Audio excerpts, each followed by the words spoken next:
ঘড়ির কাঁটার বিভিন্ন সংখ্যার মধ্যে দুটি সংখ্যা হলো একটা ৩০ এবং দুইটা ৩০ অথবা দেড়টা বা আড়াইটাও বলা হয়। কিন্তু এই শব্দ দুটির বেলায় সাড়ে শব্দটি ব্যবহার করা হয় না। এই বিষয়ে ছোটবেলা থেকেই সবাই জেনে এসেছে।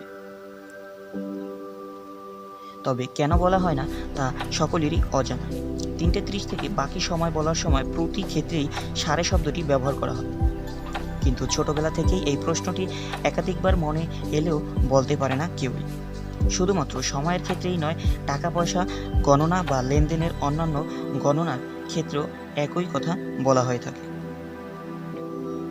১৫০ টাকা বা ২৫০ টাকা, একইভাবে ১.৫ কিলো বা ২.৫ কিলো, ১.৫ মিটার, ২.৫ মিটার, ১.৫ লিটার, ২.৫ লিটার এসব বলা হয়।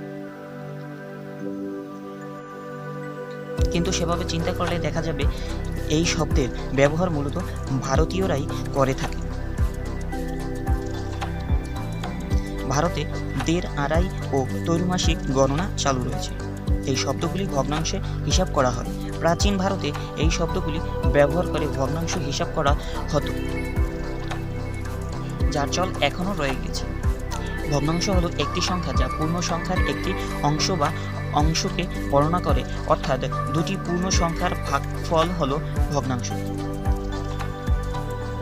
যেমন ৩কে দিয়ে ২ ভাগ করলে পাওয়া যায় ১.৫, অর্থাৎ ১ এবং ১-এর অর্ধেক। তাই এখানে অর্ধেক অংশটিকে ১.৫ বলে উচ্চারণ করা হয়। ভারতের মতো বিভিন্ন দেশে ভগ্নাংশ লেখার বিভিন্ন নিয়ম রয়েছে।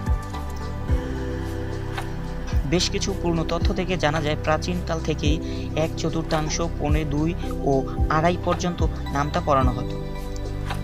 সেই ভগ্নাংশগুলি এখনও জ্যোতিষশাস্ত্রে এখনও ব্যবহার হয়। ভারতে ওজন এবং সময় ভগ্নাংশে পরিমাপ করা হয়।